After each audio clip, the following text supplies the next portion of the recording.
Halo guys, kembali lagi di channel Rai Hyuga dan selamat datang di plot Gangstar Mirage City. Setelah maraknya berbagai judul game open world crime di perangkat mobile, kita akhirnya kedatangan satu judul yang cukup menarik perhatian. Gangstar Mirage City menempatkan kita dalam sudut pandang seorang anggota geng pemula yang berusaha membuktikan diri di kerasnya kota fiksi Mirage City, atau lebih tepatnya di distrik Brooklyn. Menariknya, game ini tidak membiarkan kita bersantai di awal permainan. Karakter kita akan langsung dihadapkan pada situasi hidup. Untuk itu, dalam video ini, kami akan membahas keseluruhan alur awal yang terjadi sedetil mungkin, dengan sekaligus mencampurkan penjelasan mekanik dan gameplay secara runtut.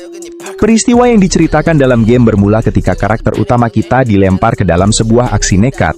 Tanpa basa-basi, kita diharuskan merampok Aurora Bank bersama kelompok geng kita. Disinilah game mulai memperkenalkan mekanik pergerakan dan cara menembak.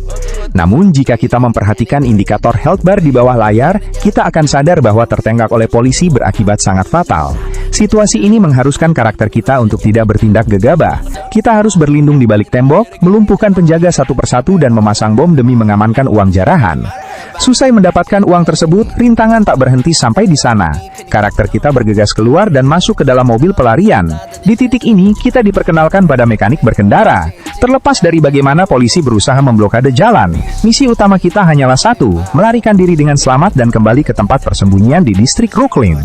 Setibanya di sana, cerita mengarahkan kita ke sebuah toko senjata. Namun, alih-alih bertemu dengan penjual senjata biasa, kita justru dikejutkan oleh sosok NPC robot bernama Baymore. Di tempat inilah transaksi persenjataan dilakukan. Sayangnya, karena level karakter kita masih rendah, beberapa senjata api kelas atas tidak bisa dibeli, seolah memberikan pesan bahwa kita harus bertahan hidup lebih lama dan menyelesaikan lebih banyak misi sebelum layak menggunakan persenjataan tersebut. Berakhirlah kisah pengenalan awal Gangstar Mirage City. Sekarang, untuk memperjelas apa yang sebenarnya harus dilakukan, membahas detail-detail mekanik dan trik yang mungkin kalian lewatkan, mari kita masuk ke dalam babak penjelasan. Seperti yang mungkin dialami oleh banyak pemain pemula, ada kebingungan tersendiri setelah membeli senjata dari Baymore. Jika kita menelusik lebih dalam pada sistem di ponsel dalam game, kita akan menemukan bahwa senjata tidak terpasang secara otomatis. Pemain harus membuka inventory, memilih menu weapon dan memindahkannya sendiri ke dalam weapon wheel. Barulah setelah itu senjata tersebut bisa digunakan dalam pertarungan. Selain itu, jika kita perhatikan baik-baik saat terlibat baku tembak, mekaniknya mungkin akan terasa familiar. Menembak dalam posisi berjongkok secara signifikan akan menstabilkan senjata, membuat bidikan ke arah kepala atau headshot menjadi jauh lebih mudah. Game ini juga mendesain agar pertarungan jarak dekat jauh lebih efektif menggunakan pisau ketimbang memaksakan tembakan peluru. Melangkah lebih jauh dari sekedar baku tembak dan melarikan diri dari kejaran polisi, kita harus memahami bagaimana sistem progresi misi di Gangstar Mirage City ini bekerja. Bila kita menelisik peta kota dari ponsel karakter kita akan menemukan bahwa misi di game ini secara garis besar terbagi menjadi dua jalur yang saling mengikat. Jalur pertama adalah misi utama atau main campaign. Rangkaian misi inilah yang akan menggerakkan alur cerita, memperkenalkan kita pada tokoh-tokoh penting di dunia bawah tanah dan secara perlahan membuka akses ke wilayah atau distrik baru yang sebelumnya terisolasi dari jangkauan kita. Namun game ini dengan cerdik mendesain agar pemain tidak hanya melaju lurus mengikuti jalan cerita. Disinilah misi sampingan atau side quest mengambil peran yang sangat krusial.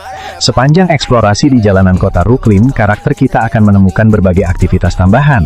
Mulai dari balapan liar yang menguji kemampuan berkendara, pengiriman kendaraan atau barang curian dengan batas waktu, hingga aksi sabotase untuk mengacaukan bisnis dari geng rival. Mungkin beberapa dari kalian akan bertanya, seberapa penting sebenarnya misi sampingan ini? Jawabannya membawa kita kembali pada pertemuan dengan NPC robot Baymore di toko senjata sebelumnya. Persenjataan kelas atas, perlengkapan tempur, hingga kendaraan yang lebih tangguh, semuanya terkunci rapat oleh batasan level karakter. Misi sampingan adalah ladang experience points atau EXP dan sumber pundi-pundi uang tercepat. Secara tidak langsung, Gangstar Mirage City ingin menyampaikan pesan yang cukup realistis. Untuk menjadi penguasa dunia kriminal, kalian tidak bisa hanya bermodalkan nekat di misi utama.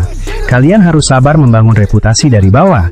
Keseimbangan dalam merotasi penyelesaian misi utama untuk membuka jalan cerita dan misi sampingan untuk memperkuat karakter adalah kunci mutlak untuk bertahan hidup di kota ini. Jadi begitulah keseluruhan kisah awal dan panduan dari Gangstar Mirage City.